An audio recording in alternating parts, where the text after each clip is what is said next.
Oops. Good morning. So there's my tractor, and that's my neighbor's property over there. And so I got 5 acres, and that there's a little Prius that I just bought to do my campaigning in. And it's a nice little car, and I thought I was getting a good deal on it, and I found out that it needs all the everything to do with the front suspension replaced on it. So I got an estimate is like $2,000 to $3,000, right? So I decided to do it myself. And the reason I'm saying that, and I'm going to put this on my website, is I'm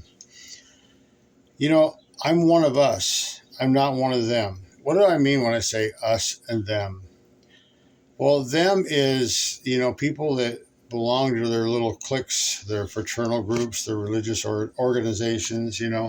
I mean, basically the us, we all love God, and our fraternal group is when we say the Pledge of Allegiance. We don't pledge anything to anybody except for America, and so that's what I mean. The them is they don't care about the us. When they say just us, they mean just us, not us, them. And so wouldn't it be nice to get more of us elected into office? That's the way it's supposed to be. And, I was talking to a gal today, and I'm on the board for a homeowners association, right? And I'm just learning the ropes of this. And so I'm getting these people, hang on, I'm one of us, so I have to manually kill flies in my house once in a while. It's that time of day, hot summer day, on the farm, we have flies.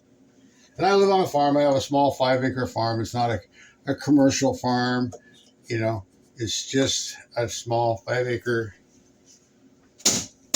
farm. And I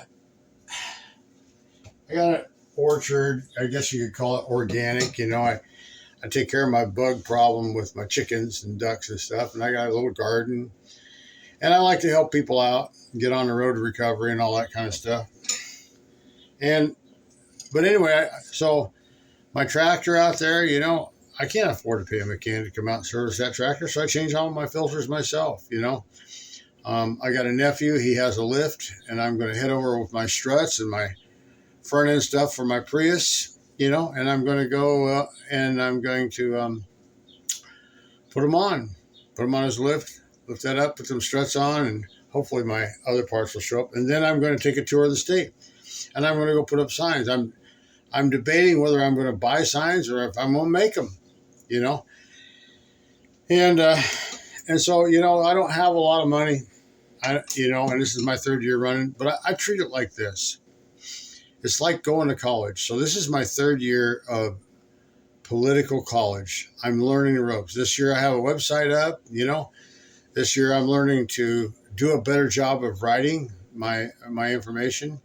But what I found is basically you don't get invited to too many speaking events. They want you to come to their event, but they don't want you to speak.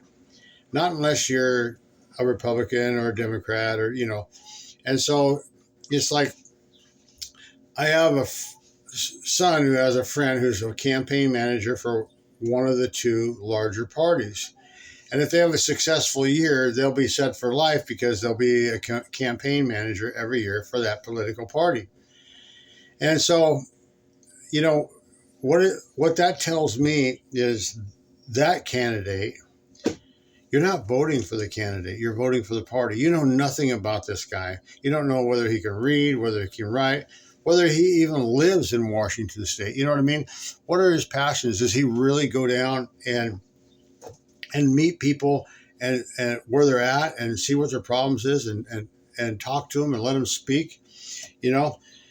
I know a lot of people don't like Governor Inslee, and I don't appreciate all the decisions he made. But I'll tell you this. I had a family court judge, and he heads up the Washington State Judicial Commission on Judicial Conduct is under him. And this judge illegally relocated my kids to Arizona in family court. So I reported her. That was Ann Hirsch. And they took her off the bench. That tells me, my sheep can hear me. Hey, sheepers. What's my little sheepers doing, huh? I already fed you guys. I've been scratching their itches. Anyway, But that tells me that he's doing something good. And I just talked to someone this morning, and he's working with people to get laws written in the legislature. He's putting bills in front of them and I support this. Again, if I was governor, I wouldn't just come in there and change everything. If the current governor has a process and a system of things that are working, I'd review it and I say, this works. These people are doing a good thing. I'm going to support them. You don't just go around changing things, because that just makes a mess. Makes a mess for the people that work in the government offices. If you want to change something, here's the things I would change. Number one, fair hiring practices. Well, they're like, well, we do it like a business and we want the best candidate for the job. The best candidate for job can't even get through the hiring process. The hiring process should be fair hiring. And what that means is the first qualified candidate should get the job. And you may not agree with this, but we're talking about government here. We're not talking about your business. The first qualified candidate, the date they enter their application for the job, should be the first applicant. And if that applicant qualifies for the job, they should just get it. And so we can get rid of this click thing. And, we do fair hiring practices. So what if 25 people that I hired belong to my fraternal organization or my religion? That when you do that, all you're doing is putting people in office that don't have a passion to do the job. When you hire people, you have to hire people that are passionate, right? And promote people that are passionate. But when it comes to the bottom, of the hiring thing, you don't get to say, well, I like this person better than that person, or I like that person better than this person. The first qualified applicant gets the job. And you know what? There's a reason for that. And there's a reason why I say that. When I went to college here in Olympia, there were a lot of handicapped people that were going to college, had severe handicaps. And they did just as good, if not better, than I did in my classes. And I got A's. And you know what their consensus was? Jeff, I'll never be able to get a job with the state. That's what they're saying. So they don't believe that they can even get a job. They're defeated before they even try it, let alone hit any obstacles along the way. There's a thing called, in the community colleges, it's been dissolved from the state. And it needs to be reinstituted. And the governors that we elected took it away. And what it is, it's an internship program.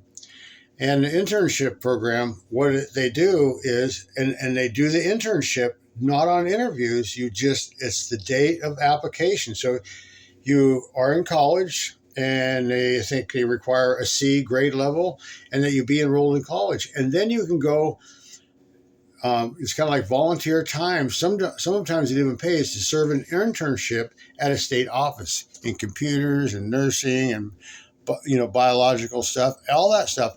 It's open door, and the state should have an open door policy for those people.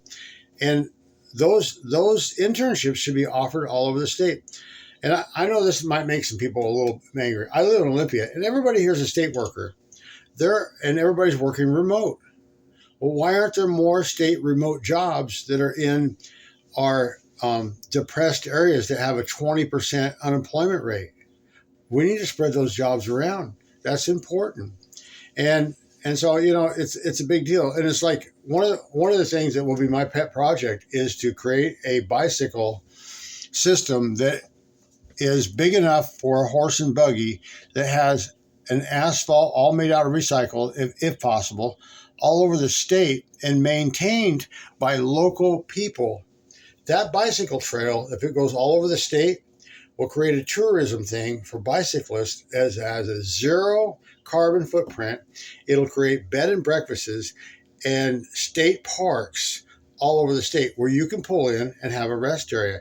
And all the state parks and rest areas should accommodate vendors. Vendors should be able to pull into a state park, any place, or a rest area, and open up their truck and sell coffee and donuts and hot dogs. so that truckers don't have to just go and rest at a rest area. Then they got to go find a truck stop to eat. We should make it all convenient and ergonomic for them. Because let me tell you, truckers, a lot of them don't make a very good wage. And I don't like that. I think my personal opinion was when they cross that state line, they should be making minimum Washington state wage at least. Some of them are getting paid mileage and they get stuck somewhere waiting 2 or 3 days on a load. And so they'll be there 2 or 3 days and they get $200 maybe. That's just BS, right? And so, that's just my thought on that. But I just wanted people to know I'm a normal guy and I'm looking from the bottom up. And I think, I know that I would make a great governor. I would. So I want to talk about the issue we were talking about this morning. So the issue that they're working on. See, I work with the homeless and rehabbing people that are residents of our state because I believe in this. Let's put a blinder on our eyes and just say all people are real people and they deserve second chances, okay? So when people come out of prison, to get them rehabbed, and when people come off of drugs, to get them rehabbed, they go to group homes, they get training, and then they have to transition into housing and a job. So I've done at least one of those at my house. It took him about a year and a half to get him on his feet on the ground, and he was a violent felon criminal. And I just told him, hey, man, be honest with me. You always have a place to stay. Don't do any wrong here. Do right by me. It's all good, right? And he did. And so he got to be back together with his family. They didn't want anything to do with him. They all had restraining orders on him. And now he's living with his mom. He's got a great job. He's living a clean and sober life, and he's a contributing member to our community. And he's got a great job. And I support that. Those are the kind of programs, and that's the kind of thing that Inslee's doing right now, that I would just pick up right in his tracks and continue to push that process forward. Because I believe this, the strongest chain is only as strong as the weakest link. And so we take our weak links and we build them and we make them better.